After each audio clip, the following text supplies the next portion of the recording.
Ladies and gentlemen, boys and girls, Diane time is here. That's right, we're talking about a TV show.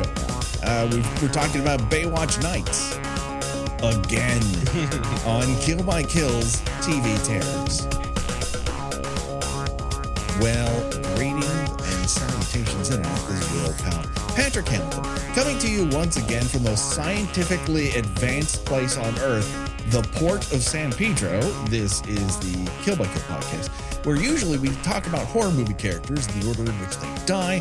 But of course, on our off weeks, we talk about a horror-related episode of a TV show, and we have returned, perhaps foolishly, to the second season of Baywatch Nights to discuss more about this off-duty lifeguard who the United States government black books has decided is the perfect person to chase after a fucking Viking. But we will get to that. Of course, there's only one person that I trust to thaw me out centuries later using, let me check my notes again, computers.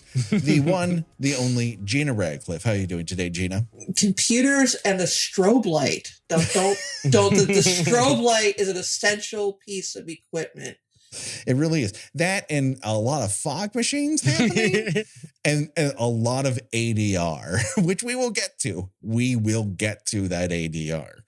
But I don't want to scare you, Gina. We are not alone. That's right. It's rare for TV Terrors, but we have a special guest. Now, he is, of course, a celebrated author and writer whose books include Weird Al, the book You Don't Know Me, But You Don't Like Me, and his latest, The Joy of Trash, the Flaming Garbage Fire Extended Edition, which is out now. He is the one. He is the only Nathan Rabin. How are you doing today, Nathan? I'm doing fantastic, and I welcome any opportunity to talk about the television miracle that is Baywatch Nights.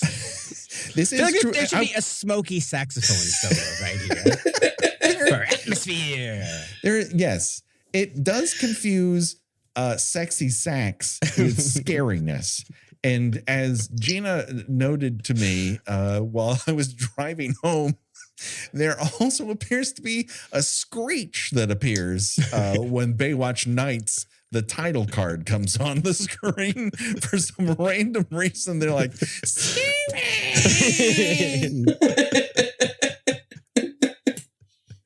Now, you guys probably haven't thought about this because it's kind of subtle, but I noticed a little bit of a resemblance between this season of Baywatch Nights and the show The X-Files. Am I crazy, or is there like maybe a little bit of an inspiration going on? There's certainly inspired. I mean, it does not have that back bacony smell of Canada, which I think is required for real X-Files.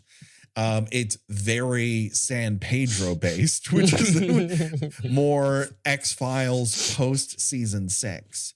But here's a whole, it is mystifying that they made the decision, and then as I texted Gina yet again, they seem to have watched an episode of X-Files and go, any idiot can do this, and then it turns out any idiot cannot do this. As this episode consists of people walking in a full fucking circle back to the same warehouse they started in, and that's the episode. Everyone. I just gave you a plot breakdown of this. Well, this compensates for what X-Files always lacked, which was constant Dutch angles for no reason. And clearly this is just a thing they always did, because the other episode we watched, Space 4, which is like an actual episode of the X-Files compared to this one. They had that, and the camera never stops wobbling. It's like a seasick camera. Did either of you see Triangle of Sadness? I have not. No. Is it like Baywatch Nights? It is not, but there is a scene in which the yacht is hitting some bad weather, and the camera starts kind of drifting back and forth to kind of give the impression of, you know, what it's like to be on the ship. And you feel a little sick to your stomach watching it, and that's pretty much what I felt like here. Why doesn't the camera ever stop moving? I just want everyone in the audience to make note of this, that, film critic Gina Radcliffe has compared Oscar nominated Triangle Sadness to season 2 of Baywatch Nights. And I am here to say she's right. The motif is I'm in a tiny boat holding a camera constantly. And I just I don't know how they kept whispering in the cameraman's ear, wobble more, drink more gin at once. I don't know what that's about. Sway, keep swaying. We have to make sure this very closed off, uninteresting room seems more interesting by making it rock slightly, and occasionally the camera's still, but it's the Riddler's lair. Like, outside of Batman, no one has cantilevered a camera quite like Baywatch Nights season 2. Was it like this in season 1, Nathan? Again, I think that they are very, very different. It's not just like they're different styles. They inhabit different universes. The thing that's kind of fascinating to me about Baywatch Nights, which had lots of money, the idea was that David Hasselhoff literally was the most watched man in the world. There were ostensibly over 1 billion viewers of Baywatch. And he got bored because, David Hasselhoff, he's an artist. Sure. I'm surprised he wasn't. And a Viking, apparently. Oh, totally. And he's like, I can't do this anymore. It's unfulfilling creatively for me to run around on a beach, for me to look at boobs. You need to do something for me, or I'm going to bolt for movies. I'm going to have a shelf full of Oscars. This is going to be wonderful. Yeah. So in the first season of Baywatch Nights, the only monster was David Hasselhoff's ego. Yeah, right. And his desire to play the coolest, sexiest guy in the world. And I sort of said in my book, the Joy of Trash, Flaming Garbage Fire Edition. The first season of Baywatch Nights is kind of like if Joe Camel had created a television show.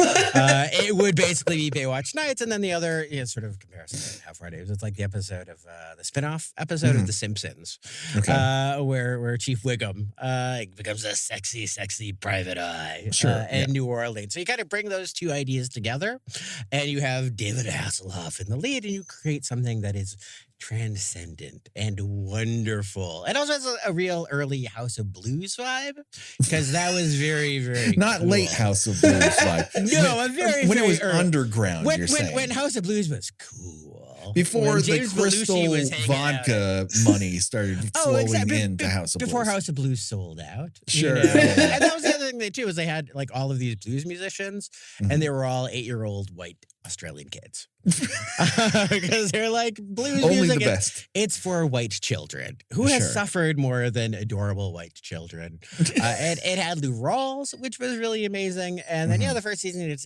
fucking tanked, because it turned out what people wanted from Baywatch was to look at boobs. Yeah. And the other thing that David Hasselhoff, I know way too much about David Hasselhoff, in part because I read his memoir, Don't Hassle the Hoff, which is hilariously unself-aware. And he basically gives himself credit for ending the Cold War and bringing down the Berlin Wall. Yeah. He's like, yes, complete credit for it, but 70% of the credit, yes. And then it just fucking tanked. They're like, well, we sunk so much money into this. David Hasselhoff was so popular. This is such a franchise. We need to do something to make it relevant again. What's popular? What's on the air? And they saw the X-Files. And they said, we can do that. And David Hasselhoff can be David Duchovny. Their first names are David. They're both actors, right? Yeah. And that it didn't quite play out that way. But there are so many things that I love about this. One of which is Angie Harmon, who I think is the best part. If I can give her the faintest praise in the world, she's far and away the best part of Baywatch Nights season 1 and season 2. And again, this is legitimately something that happened when she was discovered by David Hasselhoff. She was literally a 22-year-old model who had never acted before. Yeah. And David Hasselhoff ran into her on a plane, which is weird because why is David Hasselhoff flying commercial? And said, hey, has anybody told you you're a beautiful woman? and you should be in acting. And she's like, I'm not going to give you a blowjob. Please leave me alone. And he's like, no, I legitimately am the executive producer and star of the show Baywatch Nights. Mhm. So it's amazing to me that she had no acting experience whatsoever and was barely old enough to drink and was literally young enough to be David Hasselhoff's daughter. And yet she acts circles around him. And also, like, it's idiotic that in this incarnation of the show, she's a scientist. Question mark. I guess because she's got to have that Gillian Anderson vibe. But she Yes. pulls it off because she has that sexy, smart, vaguely robotic, but yet charismatic quality that Gillian Anderson has. It helps that her voice sounds like a 15-year-old stoner who just, just hotboxed in a Ford Nova. That's true. Well, she took over for Stockard Channing as Barbara Gordon in Batman Beyond. Yes. And that is one hell of an acting role, Right. particularly when you're literally a 23-year-old model who has been acting for about 8 months. The thing is that, yes, she does act, she is a better actor than David Hasselhoff. But to Although say David that the- Hasselhoff is a better David Hasselhoff than True. anybody else. He's better he's like that Bruce Campbell, William Shatner thing where he's so great at being himself Sure. that you don't want him to play anything else. And that's another where season 2 screws up and that they expect you to be scared of anything involving David Hasselhoff and not to just chuckle uproariously because he's a fucking clown. And after Yeah. this failed, he's like, okay, I'm only ever going to make fun of myself Yes. or play a lifeguard. Those are the only two. Or I'm gonna be on, Mr. Dr. Jekyll, Mr. Hyde on Broadway, Right. the musical. A musical I saw and seared into my earballs and eye holes. To say that acting better than David Hasselhoff is an easy bar to clear doesn't convey how low that bar is, because if you go any lower, you have to step over graves. So there's that. And I just, this episode in particular, because when we watched the first episode of Baywatch Nights, you immediately reached out and said, if you cover another one, let me know. And that seemed like a challenge to Gina and I. And we're like, we're not going to watch another episode of Baywatch Nights. And now that we've watched 2, we do blame you for that. I just want to let you know. Yeah, I've paid for your books with real money, and this is how you paid me back. I curse the day God gave me eyes. Well, I'd like to say that this is 1 hour of the stupidest things I've ever seen. Mhm. And I'm a 46-year-old man who has made his living writing and experiencing things that are objectively terrible. I've gone on the Kid Rock Chillin' the Most cruise. I've seen Gallagher perform live. And I was astonished at what an incredibly stupid, insulting, yet kind of amazing piece of entertainment this hour of network television was. So, Or syndicated television. It was syndicated. Yes, please. King of syndication, baby. Let's not sully the name of the UPN, which this could have been on. So I have a question for you, Nathan, because you have seen more episodes than I have. I've seen every episode of Baywatch Nights, often more than once. Hashtag humble brag. Does every episode of Baywatch Nights start with purchased footage and vague military voices over radio? Because the two we've watched start exactly the same way, with shit they could never capture themselves, never want to, and just people talking over a radio about it. Well, you know what this reminded me of? This reminds me of a Roger Corman production. And when I say Roger Corman production, I mean a Roger Corman production from 1996. Okay. Not one of those things where it's like, Not a oh, Jonathan classic one. Demi's a genius. Martin Scorsese Yeah. outdid himself with this one. It's like, no, this looks like total garbage that you would see in a direct-to-video movie or something like that. So yeah, so the whole aesthetic is we're cutting costs, and also we're a horror show, so we don't really put too much money or effort into or craft into the monsters themselves. Yeah, well, we can just talk about them, and they'll fill in with their mind something very impressive. Oh, this is a lot of theater of the mind that's happening here. So we only watch the YouTube rips of Baywatch Nights, which are in German. So we start on Volkenam Vanasspiel Glacier Island. I don't know why island isn't in German? Is there not a German word for island?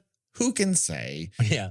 But- I did learn that the German word for California is Californian. Nailed it K. in one, Germany. With Well, a K. if there's a German word, I'm sure it's coarse and guttural. One of the voices on the radio that isn't Teague says the following: "This eruption is really something. Just riveting shit." See, that's specificity, man. That's what you want. You want conjures up something in the mind. Yes. And of course, our old exceptionally useless pal Teague is on the quote unquote scene, or at least speaking on an open channel about an amazing discovery that is also described as, by that same guy, quite something. Can I give away the ending of Baywatch Nights at this moment? Not like the series in total, or The just this series in episode? total, because this is so beautiful. I love Teague. He's so wonderfully, wonderfully pointless. Mhm. He's been basically the government, and he's a shadowy shadow government. Yeah. And maybe he's an extraterrestrial or something. Like, you don't know what he does except force these lifeguards to turn into characters from the X-Files. Off-duty lifeguards, And you're like, what is Nathan, happening? off-duty. What is happening? This is so weird. This is so confusing. Uh-huh. And then in the final shot of the final episode, and they probably realize, like, yeah, we're not coming back, is, and again, spoiler, David Hasselhoff and Angie Harmon, they kiss. Oh my God, it's so exciting. It's so sexy, because there's like a very satisfied look on his face. And he's like, my work is done here.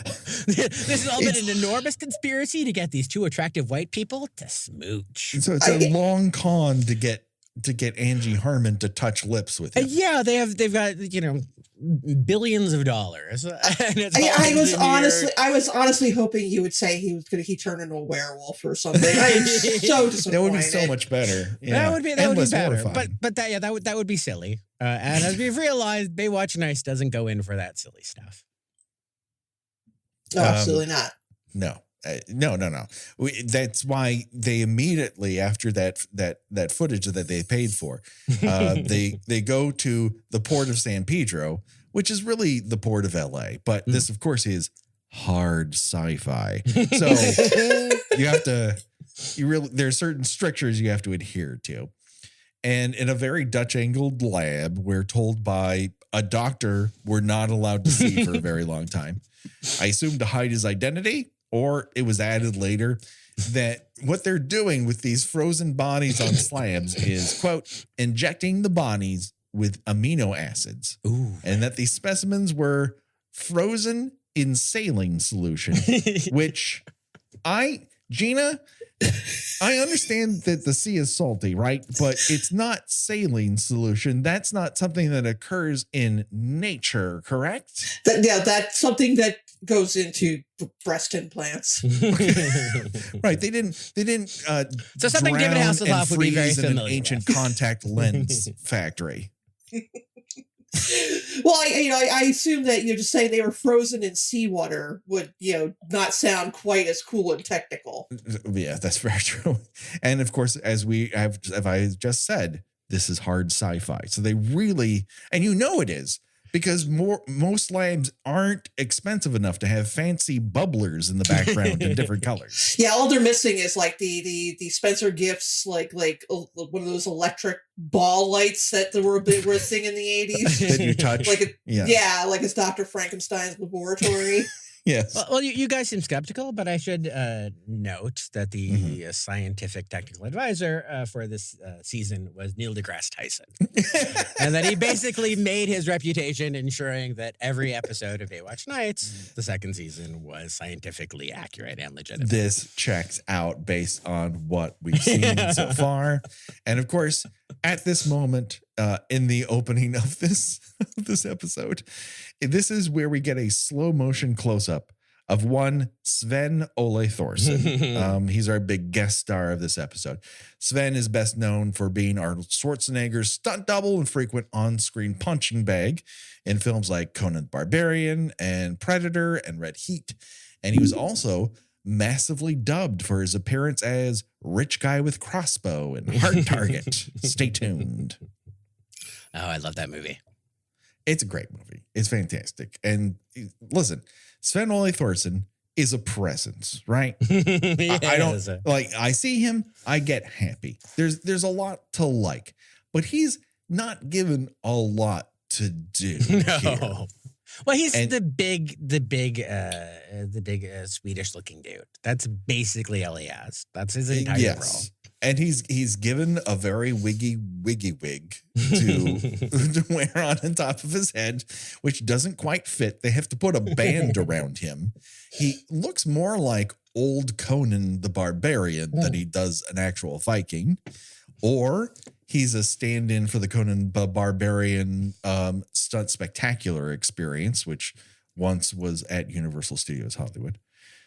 I have to warn our audience, if your kink is to float around a prefab science lab while ADR voices whisper orders to one another, you might come too hard watching this episode of Baywatch. Yeah, there's for whatever reason, they only have a limited time to bring the Vikings back to life. You forgot to mention the other Viking looks like Rob Halford of Judas Priest for some reason. He just needs the leather cuffs and he's ready to party. Yes. They when they bring them back to life, they have a very specific the amount of time before they just disintegrate or collapse and die, or it's like many things in this show. This is not explained why they have to get this Viking back in the laboratory or he's going to die. There's a sense that things are going to go wrong if they don't go right. And you can tell this because Teague seems to smell trouble with this operation. Otherwise, why would he not call his top man an off-duty lifeguard? We also get a shot of really sweet Battlestar Galactica lasers, which are just on in the background for no particular reason. Well, I also love that there's more like dry ice in this laboratory that looks suspiciously like a very dark warehouse. Yes. Basically, there's more than like a hair metal show. It's just covered dry ice everywhere. Yes, you get the feeling that at any second they're going to turn a woman into an ape in the background if you hand them $5. So if you took a drink every time a background actor said stand by, your body would be 87% alcohol, and we're only 5 minutes into this thing. I can't believe I'm recounting the plot of a plotless 46 minutes. But I also love that they don't actually introduce our heroes until about 10 minutes in. Are they even going to be in this episode? Come on. We've said before that there are certain movies and TV shows that you can just feel off screen someone just going stretch. And this is the stretchiest stretch we've had so far, because not only do Mitch and Ryan not show up until the 10-minute mark, the credits don't end until the 20-minute and 30-second mark. Yeah, I was like, wait a minute, this is halfway through the episode, and they're still showing the opening credits. They've had a fucking commercial break, and they're right before the second act break, and they're like, you know what, we should finish up the credits. It's like a dare they gave one another. Well, again, if I remember correctly, and this kind of shows you what a surreal experimental adventure Baywatch Nights was, I believe they don't actually explain how Mitch went from being a sexy lifeguard to being a private eye until about the 7th episode. Is that what he is? Because I don't get that. Sometimes he's a paranormal expert. Sometimes he's a historian. Like, he's a Viking expert. He's an expert on Viking trivia. I feel like he's like that Jonathan Lipnicki character in Jerry Maguire. Except that all of his random facts you don't want to hear are about Vikings. And in case you're wondering, his love and knowledge and identification with Vikings never comes up in any other episode. It's almost as if they made it up whole cloth out of complete bullshit just for this. Well, speaking of making things up out of it's complete organic, bullshit, but they don't deal with it in any other episode. Sure. At one point, a scientist who's unnamed, unfaced, says, The body is now entering final defrostation, which is not a word. That is not a word. No, there is deforestation, That's but impossible. defrostation is not a thing that occurs naturally in English. That seems like a very cromulent phrase to me. Yeah. And so we're seeing a lot of tubes not really enter bodies. They're kind of going under costumes. Why they're still dressed is a little bizarre to me. They're really crusted with ice. And so Mitch and Ryan finally arrive. And we learn that Ryan, who's Angie Harmon, in case you're wondering who the fuck I'm talking about, Ryan is trying to convince Mitch to take a vacation at a quote unquote vortex in Arizona where 5 people have disappeared. And he responds with, "Are you trying to get rid of me?" And I'm like, "Yes, bitch, we are. We're all trying to get rid of you." If only. We've been trying for years. Does Ryan get a piece of the action if people book this trip? Like, does she get a little under the table taste if Mitch books a cabin near the vortex where 5 people disappeared? Well, and to give you a sense of how ill-conceived or poorly thought out this this television show was, in the first What, season, you're kidding? in the first season, she becomes the owner of a trailer park? ? That's never dealt with again. They're just like, this will be a fun and sexy place to have lots of wild and random adventures. They're like, oh wait, no, this doesn't work at all. Ignore it. This is the thing, though, Nathan, that you don't quite understand about living near the beach in California. That's true. We all kind of own a trailer park. That's just something we do. It's just part of being the coastal elite near the shore. So when they arrive, Teague immediately looks at them and says, "You're going to love this." Why?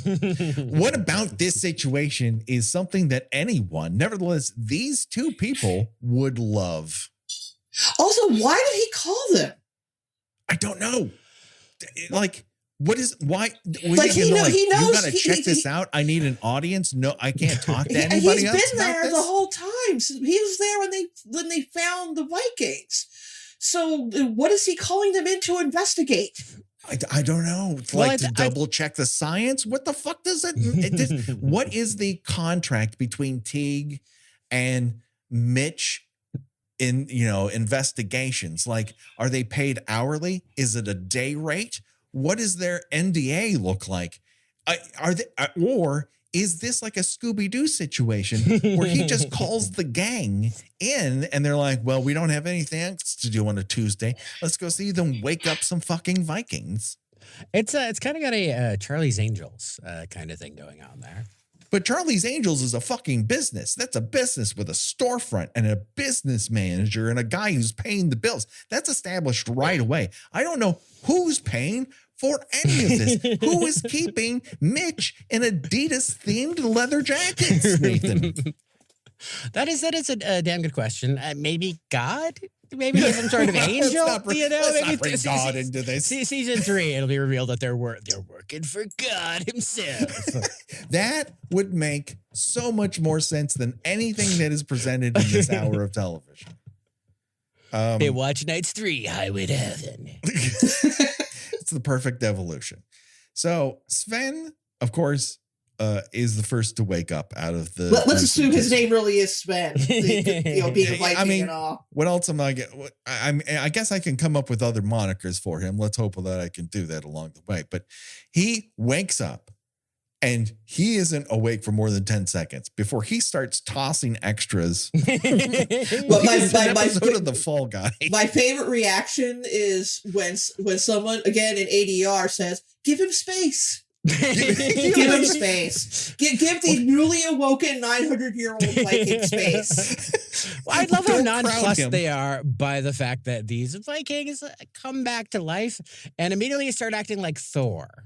Thor are this superhero, and then they have superhuman powers and abilities. Yeah, I mean, have y'all ever like been sick in bed for a couple days and try to get out of bed, and suddenly it's like, I forgot how to leg. Yeah.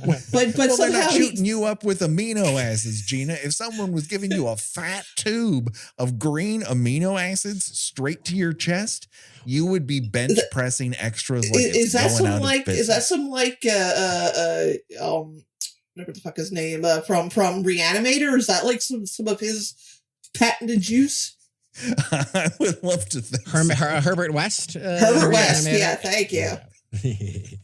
That's the only thing that is missing from the Reanimator series is of unfrozen Viking running around. And my absolute favorite part of this segment, because every segment has a new favorite part. Yeah. But I love the idea that they've brought these two guys, one in there to unfreeze, but they've also made sure to bring this fella's sword there. Why do you need to bring a sword to a lab? Well, they have his sword. They have his little helmet. Yes. Why? Well, when he wakes up and starts flipping the fuck out, he wants it to be comfortable. He wants to see things that are familiar. Sure. You know? Swords. Yeah, Hats. for sure. And you always, if somebody, is 8 feet tall and has, muscles of steel, you want them to have a weapon nearby. Sure. No, because he needs a way to defend himself. With just his bare fists, there's no way that he could hold people up. So this is where we get the Baywatch Nights opening. The credits have both begun and not ended, but we get a title card, which includes hot sacks. And Hasselhoff makes a promise here as the Baywatch Nights title card comes up. And we mentioned this last time, but now seeing it a second time, he says, your nights will never be the same. And I gotta say, my nights have largely stayed the same since this promise was made. It has not changed fundamentally. And he kind of says it in that sort of lower register, I'm trying to be sexy voice. Like, like your nights will never be the same. It's like, what? Will never be the same. Why are you trying to seduce me, David Hasselhoff, in this unfrozen Viking episode of television? Wait till you see these tubes, Gina. Wait till you watch me walk around a wharf for You're not gonna 25 fucking minutes. You're not going to believe it when a guy slaps another guy in the face with a fish, like a Three Stooges episode. But I also love the idea of some like stoned horny dude at 10:30 at night being like, I'm excited to be jerking off to the sexy Baywatch show. Let me see the Pamela Anderson tits. Oh, wait, what? Vikings? What? No. Is this a bad dream, Mom? What's happening to me? No. So give him space, someone yells as Gina noted. Is someone turning the chair around like that one guy in A Nightmare on Elm Street 2 who tells Freddy to calm down? It's like something barbecue in the backyard. It's like something you say to a child who's throwing a tantrum because he doesn't want to take a bath. Give him his space. Let him get it out of the system. Listen, we're all adults here. Recently unfrozen person, like, come on.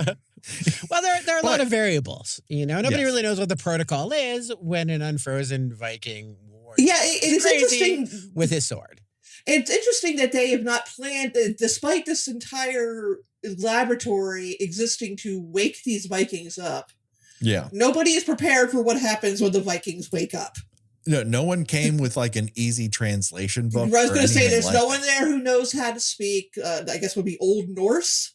There's like, there's this, everybody's suddenly shocked at the thing that they were preparing to happen actually happened. But someone does yell, ring the alarm. And this alerts Sven, which prompted me to think, does Unfrozen Caveman Patient Zero understand the word alarm because he instantly acts like it. Well, he's instinctive. He's got really good reflexes. That's how he's able to be a top Viking warrior. The word for alarm in Old Norse is just alarm, but with an umlaut over one of the A's. Alarm. Alarm. Allure. It's like you probably find one in IKEA right now. So Teague instantly does what he does best, which is open his tiny flip phone, and it's adorable. And so Unfrozen Caveman Dock Worker begins haunting the wharf because it's slow, and his walk is slowed down like every episode of Baywatch Nights, trying to stretch this Scooby-Doo episode in 46 minutes. And so he begins making his way around the port with the Viking helmet on that he somehow escaped a locked door with. We don't know how. Maybe he picked it with a sword. And the question becomes for the both of you, who did he kill who was wearing that helmet because he wasn't frozen with it? That is I think that might be the one plot hole in this episode and in the history of Baywatch Nights as well. Although, again, Neil deGrasse Tyson, he did his job. This is impeccable. As if everything else was watertight. Hard sci-fi, Gina. Hard sci-fi. Hardest of sci-fi. So it is at this moment that the show begins to put us in the headspace of Unfrozen Caveman Observer because he is no longer in Viking, Kansas anymore. He looks up at the sky, sun. You see his ear and birds, and then he goes, smells. And like, I get it. He has 5 senses. He was just unfrozen. He's not a fucking mutant. I get it. Mitch runs into action, of course, as we're cutting back and forth from a guy wandering around a wharf to the inside of this now decimated scientific structure. Mitch holds a guy's stomach who's just been slashed by a sword and says, just keep breathing. Good advice. That's going to help that guy out so much because the one thing you kind of forget to do when you're gutted by a fucking Viking sword is continue breathing. Yeah, and then he argues with Teague, why don't you just call 911? Let them deal with it. Sure. Report an unfrozen Viking to 911. Yes. But this is a moment of truth that I kind of like because Teague goes to Mitch, goes, you know what they're going to do. So way back in 1990 something, they're like, well, if the police show up, they're just going to shoot that fucker. They're going to shoot everybody. Let's not bring the police into this. So, I mean, hard sci-fi, Gina. Like, there's a lot of reality going on here. Sure. I sure do hope that more people ask Teague why they unfroze the unfrozen caveman popsicle because he never answers why. Like, we've been asking why. This is, of all of the crazy schemes we have uncovered here on the show, Gina, over nearly 7 years, this is the hardest transition from unfrozen caveman Viking to $$ I've ever encountered. Like, where do you take this technology that you eventually make money at it? Yeah, there's so much information that appears to be missing from this episode that would not necessarily make it any better, but would certainly make it more coherent. Watching it is an interesting experience. It feels like you fall asleep at various times, and then you wake up and it's another scene. It's like, I was like, okay, I missed something here. What have I missed? Like at one point, I'm jumping ahead a little bit, but Ryan, Angie Harmon's character, has suddenly out of nowhere developed an attachment to the Rob Halford Viking who has been temporarily left behind. Of course, he's going to wake up eventually too. Sure. But like, when he does, she's like, oh, you can't just kill them. They're, and when he wakes up, she's all like, mothering him and like, fixing his wound. And of course he makes some kind of weird pass at her that I can't really figure out what the hell he's trying to do. And like all of a sudden the safety of these Vikings, that she is, whose existence she's just known about 20 minutes ago, is suddenly, very important to her. And I'm like, okay, I missed something here. I think you miss the script, which should have told us a lot of stuff, but instead we get entire sequences where Unfrozen Caveman Pedestrian tries to murder a semi-truck. It's something that happens, and no one comments on it. And well, he's very confused by our modern ways. He's sort of like Unfrozen Caveman Lawyer, wonderful Phil Hartman character, except unintentionally comic, whereas he was supposed to be funny. Yeah, I have to assume, Patrick, that he would encounter more people in his journey than a homeless man and two cartoon characters. Yes, unfortunately, he never runs into another big guest star in this episode, and that is Megaforce's and Knight Rider star Edward Mulhare as Dr. Ken Unfreeze Him If You Got Him Lancaster, who apparently knows Mitch somehow. Like, did he? Yeah, that's another thing I miss. Like, okay, who the hell is this guy? Yeah, I honestly, the only reason to have him is because they were on Knight Rider together, and they don't really share an actual scene with one another. Like, Hasselhoff walks in front of him saying a line, and he's kind of like, "Yeah, I know that guy.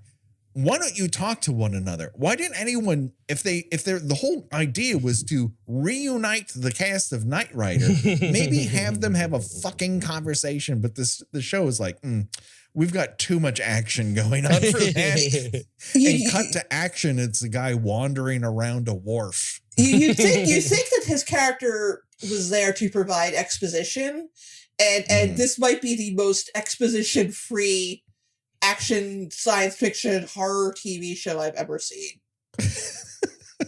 It really just Unfrozen Caveman Urban Explorer being astounded by a modern quote unquote wharf. And he doesn't try talking to anybody. He doesn't try communicating. He's I love sword at the ready the whole time. I also love the homeless man who is basically like a bum out of like an old Warner Brothers cartoon. Sure. Alluding to, like, you'd think he'd have like a bottle of liquor with like a big X on it. And it'd be like Viking. If he smelled the pie, he would start floating in the air. Like, he's that out of cartoon. Or like where he looks at his bottle with the X on and says like, "I quit." And like, he does a flip take. He's like, wow. Instead, he asks this giant Viking for money. Like, what fucking money does this guy have? He has a giant horns on his head. He's either an unfrozen Viking or he just spent all his dough at Party City. There's nothing in between that this person could be. And he's like, I don't know, you might have a quarter. So the big plan here is like, thank God Jane called Mitch and Ryan into this, because he hands Mitch a fucking net gun. Like he's catching, like he's been assigned to catch a raptor or something. Have you ever heard the phrase net gun before? I'm familiar with the concept, but again, this whole idea of like, oh, that's a different kind of firearm, the kind that fires and that. Again, this is one of many things that seems to belong in either a circus or some manner of 1930s cartoon. The only other time I've really seen it in actions, we covered the Arnold Schwarzenegger movie where he's in a game show, but they're The Running Man. People. The Running Man. At one point in The Running Man, he almost makes it onto a plane going to Mexico, and the TV station pulls up and they've got a SWAT team and they shoot him with this net gun, which makes sense because he's not fucking armed. But we all know that Unfrozen Caveman MapQuest is armed with a giant goddamn sword. So giving him a net gun is really a bad idea. And guess what, folks? It turns out it is. But we're not there yet. There's so much more plot to lay out here. Is it plot, though? I think stuff happens. I don't know that this is a plot, but a lot of stuff happens in this movie. A lot of stuff doesn't happen. Yeah. A lot of stuff both happens and unhappens. It's like So Mitch is like, this is a job that's too hard for me. I got to call in this younger doppelganger of mine named Griff. So he shows up because I guess the episode was at a deficit for dimples. And so they're like, he comes in, it's like, and he wanders behind Mitch like a lost puppy going, what are we doing? And Mitch is like, I'm holding this net gun and I'm giving you tidbits of what Vikings did. And that's the next 5 to 10 minutes. Yeah, I like that Griff's insightful comment about the situation is, wow, that's a big guy. I mean, he's not wrong, Gina. That's the thing. Like, it strikes home because it's so observant. Hard sci-fi. This is at the moment where I noticed that 18 minutes in, they were still showing credits. Hasselhoff was really attempting to deliver every line of dialogue through a clenched jaw. It's almost like an acting workshop where everyone has TMJ. And then finally, the show hits that moment where you're like, oh, I know why they went through the trouble of doing this. And that is when Tom Dreesen shows up to play a cartoon fisherman with his cartoon buddy who have a vaguely racist conversation about how football isn't the same anymore. And you know what they're meaning. It's really coming across.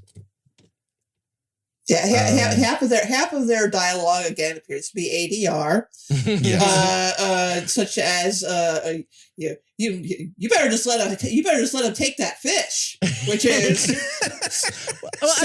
said by an entirely different actor, presumably 100 miles away and 6 weeks later. Well, I love that I discerned an inside joke in this sequence because they said, hey, you lose all your money, like you don't. He tells Tom Dreesen, you don't even like Chicago. And of course, Tom Dreesen is a resident of Chicago and has a very, very thick accent and is known for two things. Name dropping Frank Sinatra, who he spent many, many decades opening for, and being from Chicago and having a bit part on Baywatch nights for some reason. Question mark. Well, work is work. There's nothing that people in Chicago love more than Vikings. It's just I think it's a Minnesota. one-to-one thing. While this confrontation is happening, we're cutting back to Griff and Mitch. And Griff asks, how do you know all this stuff about Vikings? Oh, God. Oh, my God. Because, I mean, Vikings, while I don't have a ton of tidbits about, they're also not exactly a state secret. You know what I mean? No. Like, yeah, you no, I mean, learn stuff about Vikings. Yeah, the stuff that Mitch knows is pretty basic stuff, like, Valhalla and how you give someone a Viking burial, where he actually means a Viking funeral. Yes. Evidently, the scriptwriter did not realize that's actually two different things, and that there's no burying involved in a Viking funeral. But Mitch takes Viking lore very seriously because, and I basically said, "Oh, fuck you!" like out loud, was in another life, I might have been one. And I'm just like, I love that so much. Wow. Why do I feel like he wrote that line for himself? Can I actually point out another fascinating yet incredibly boring tidbit? Sure. From theirs. So this episode is written by a brother set of screenwriters, Carrie Hayes and Chad Hayes, who are identical twins, who in there went from being double mint twins, which is kind of fascinating, to doing the trick writing in the 1986 movie Rad. Have you guys seen the 19? I am familiar with Rad. It's a goddamn masterpiece. You should go and see it now immediately. And then you guys should appreciate this. They went on to write little movies like, I don't know, House of Wax, The Reaping, The Conjuring, Annabelle, The Conjuring. Okay, now see, that was actually a good movie. The Crucifixion. Yeah, they went on to have quite the career as big time horror screenwriters. When the phrase is you started from the bottom, you really don't think how deep the bottom is until the bottom was Baywatch Nights. Pretty And much, yeah. Secondly, if there's any future t-shirt for the show, I am familiar with Rad. Oh, God. It's true, but oof. Well, my question to you, Nathan, is what would Yes. your Viking prayer be? Because I'm unimpressed with what the quote unquote English one is. Not that there were English people necessarily when Vikings were a real deal. I would say, dear Viking God, help me do Viking stuff and maybe not die within the next couple hours. I'm setting my targets pretty low. The Viking prayer they recite here is kind of like, oh shit, I hope I don't get killed by a Viking. That's not a prayer, really. That's just a request. Expressing a stated reasonable rather plainly. desire. Yeah. I just don't think you're dropping to your knees and saying that one in church. You know what I mean? So let's talk common sense here for a second. Tom Dreesen and company of one are not fans of unfrozen caveman sushi lover eating their fresh catch raw. No.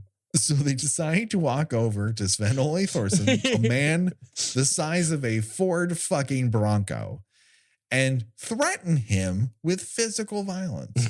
And I don't care how goofy that costume is. He could crush you. And you don't need to be a rocket science to figure this out. Like, he is many feet taller than both of them. And then he just starts tossing them around like it's on the set of Cannonball Run. And well, he's Arnold Schwarzenegger's much larger friend, much larger, more powerful friend. That should give you a sense of what a big dude this is. Yeah, I do like that when Mitch and Griff show up. You can also you get another splendid moment of ADR by someone saying no. So after he dispatches the two, and unfortunately doesn't kill them, they just run away.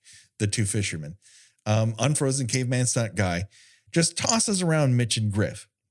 No, well, he should, because Mitch tries to talk to him in that, I know you don't speak English, but perhaps if I talk slowly and loudly, you might understand what I'm saying.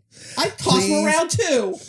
Please don't murder me with that sword. It's like the people of Germany don't understand what I'm saying either, but they sense it. They can feel it. Right. Similar dynamic is at play here.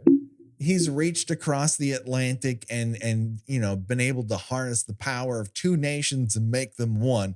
Surely he has the power to talk down this, unfrozen caveman linguist. And so he picks them both up, slams them against the fish truck and tosses them the same way both times. Both of them get the same maneuver and then wanders away for reasons I don't particularly know. Why not just murderize both of them? But he doesn't, because he's got better things to wander around, I guess. Cut back to Dr. Frankenfrozen Weenie. So he's like, he comes up to Ryan and goes, hey, just so you know, I have to go, but I'm going to leave you in charge of this. You got all this underhand, right?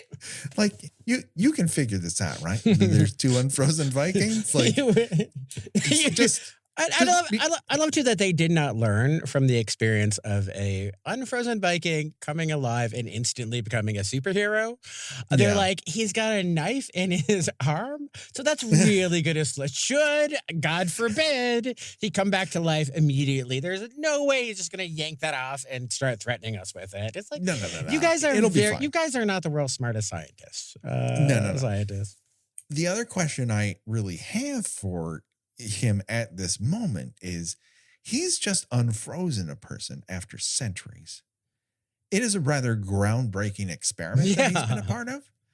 Where else does he have to be right now? Well, has he got a mall opening to attend? Like a grandchild's doing a ballet recital? He has a jazzercise club. He's been invited to a timeshare seminar. Listen, my wife's going to kill me if I don't make it to home at dinner by 6. She's invited the neighbors and it's really important. So I got to bounce. New person who I've never seen before, who's hanging out with an off-duty lifeguard. You've got this science experiment now, right? You're cool with this? Bye. Well, I think there's a bit of a meta moment where the whole show is just throwing random ass shit at Angie Harmon and seeing whether or not she could handle it. And Sure. this is a wonderful, wonderful example of that, where they just give her the most random, ridiculous shit in the world. And she somehow manages to deliver it all without laughing uproariously. And I'm amazed at how unbelievably stupid the premise of this is, and nobody points that out. Nobody points out how ridiculous it is. Everybody just accepts, like, oh, this is a universe where sometimes Vikings just become unfrozen and then run amok. Yeah, and that's just the reality that we're dealing with. You don't have to think about how it happened, why it happened, what the ramifications are. Let's just live in the moment. And she's looking at this still frozen Viking as opposed to unfrozen Viking.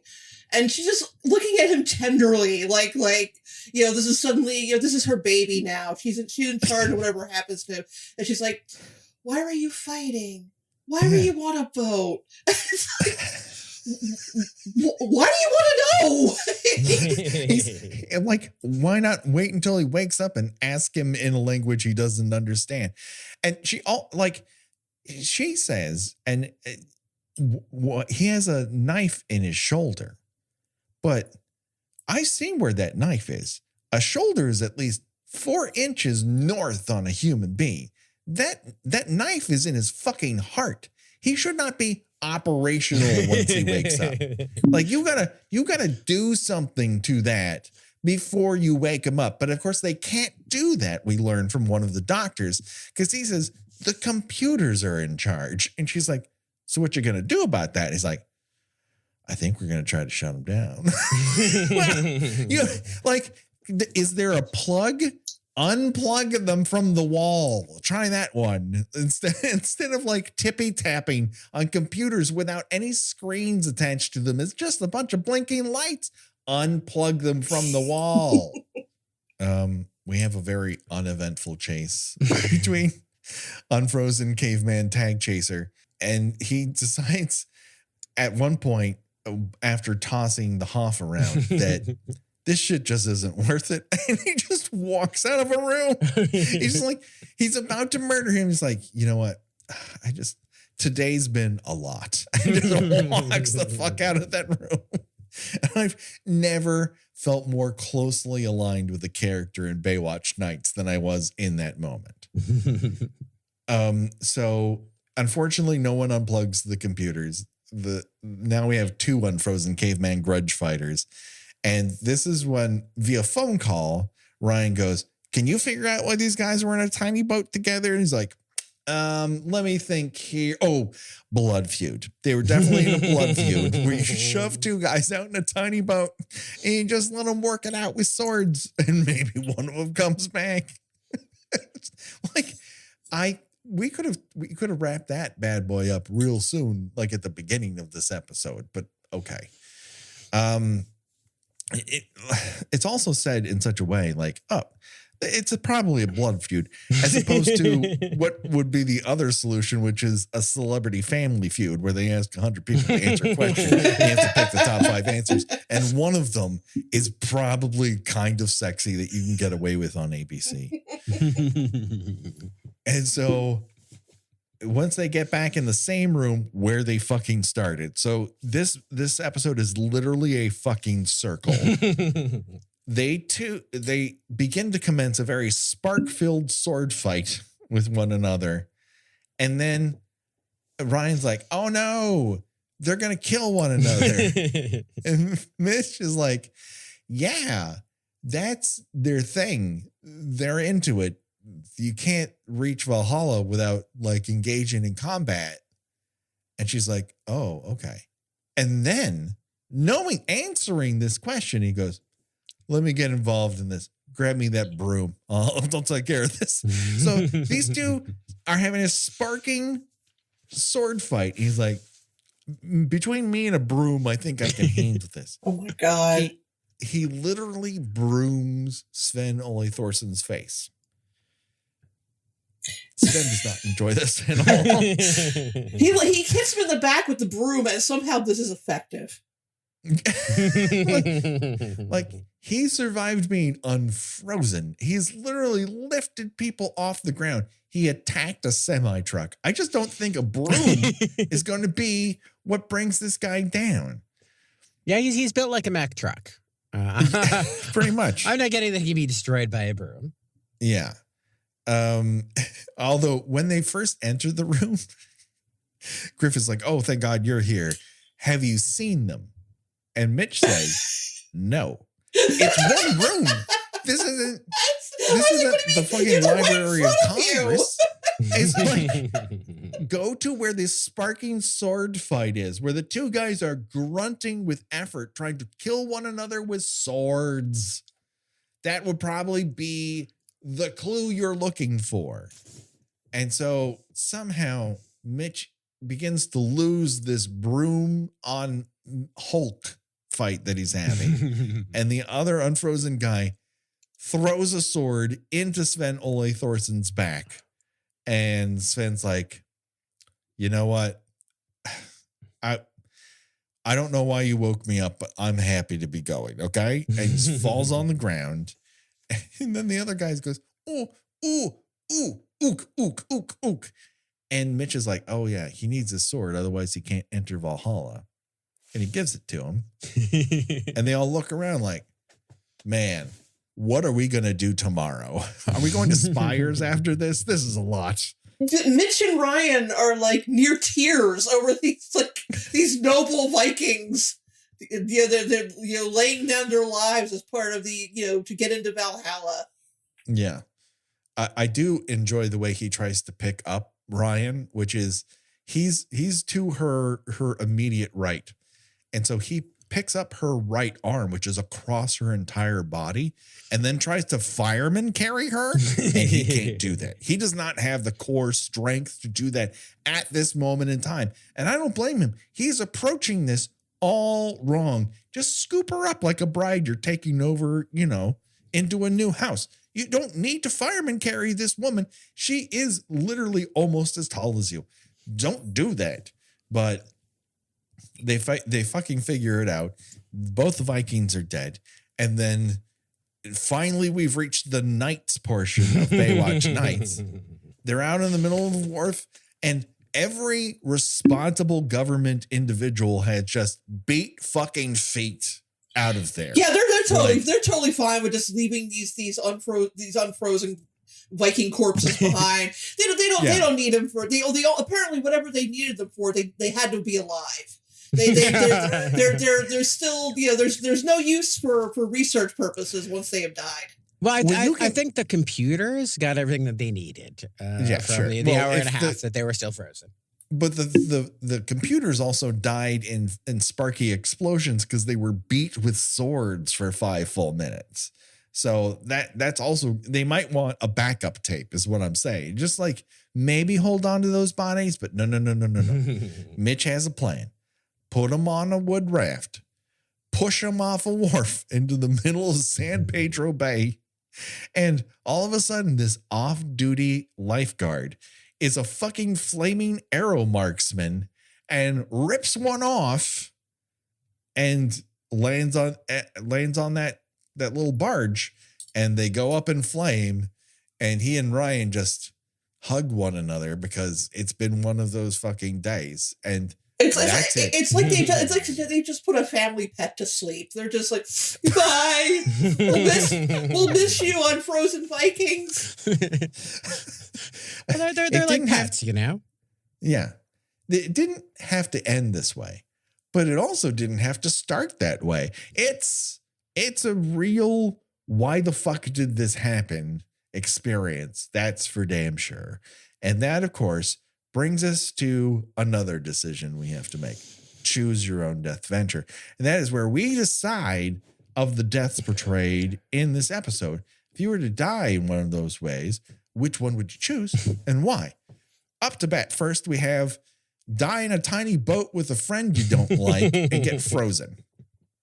Second is get stabbed in the front, or you can get stabbed in the back with a sword.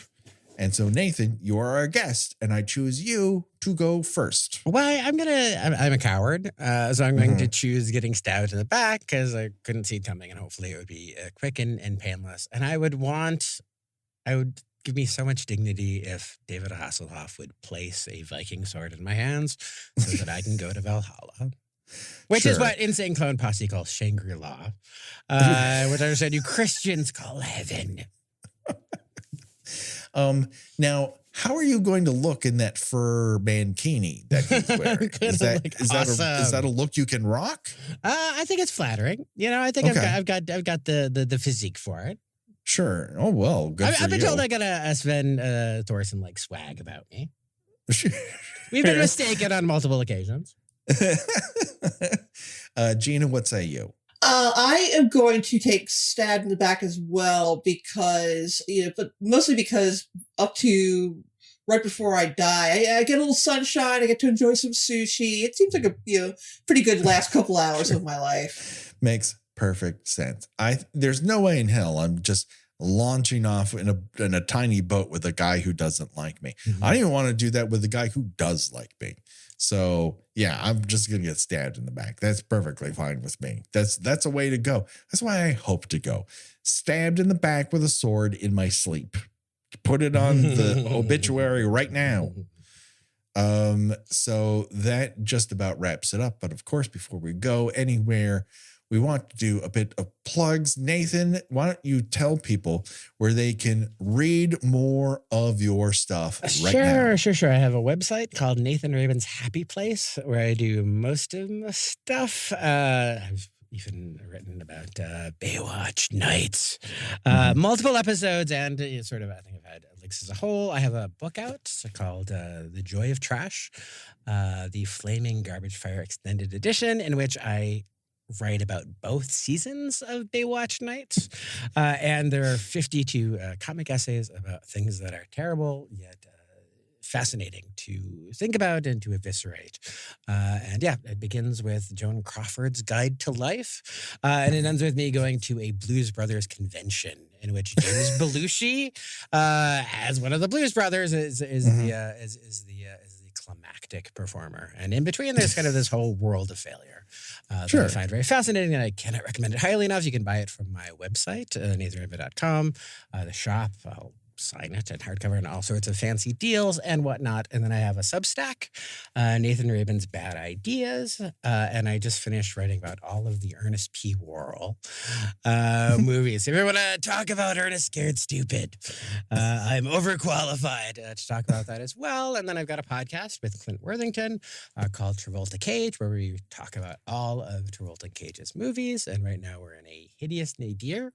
It's the mid 2015s, and oh boy, have things gotten dark. And then you can find me on Twitter at Nathan Rabin. Do it today. Gina, where can people find you on these here internets? I write about television and movies at thespool.net. I too have a Substack. It's GinaWatchesThings.substack.com. And you can also find me on Twitter under Gina Does Things. Do it today. People, check it out. You can, of course, find us on all the socials, whether we want to or not. We're still around there. I don't want to be necessarily. It feels like participating in a very bad system, but this is the system I found myself in. And of course, Josh Hollis does all of our artwork, and all of our themes and remixes can be found at Revenge Body Memphis at bandcamp.com. Do it today. And so that is where we find ourselves, people. We now usually, and this is when we start wrapping things up in terms of our side episodes, because we are entering the month of April, and that means it's time for Animal Attacks April, where we talk about movies in which animals bite people to death and we laugh at them. Not the animals. They're doing the right thing. It's the people we're laughing at. We've got a real good one to start with. And guess what, folks? Unless you have the out-of-print Scream Factory Blu-ray, you're probably going to be watching this one on YouTube as well. It's called Deadly Eyes. and we've got a great guest for it. And I think you're going. The Deadly Eyes is one we've been ramping up to this whole time because it is one of the few deadly rat movies in which a baby gets it. So if that's going to be hard for you, just download the episode and don't listen to it. But I think we're going to make it funny as it is. That's Deadly Eyes from 1982, in which semi-giant rats, which are really just small dogs dressed in rat costumes. And when they run, it's fucking adorable. So get ready for that next week. That's as we start. from the director of Enter the Dragon. Right, exactly. It's overqualified for a deadly rat movie. And Jim Cotta. Yeah, that's right. Those are the two that he puts on his resume. He goes from Deadly Eyes to Jim Cotta. That's the thing. Like this is a stepping stone to Jim Cotta. So if you're a fan of Jim Cotta, just wait till you get a hold of Deadly Eyes. It's going to be a lot of fun for Animal Tanks April. But that just about does it. Don't worry, folks. The body count will continue for myself and Gina and Nathan. Bye-bye, everybody. Bye.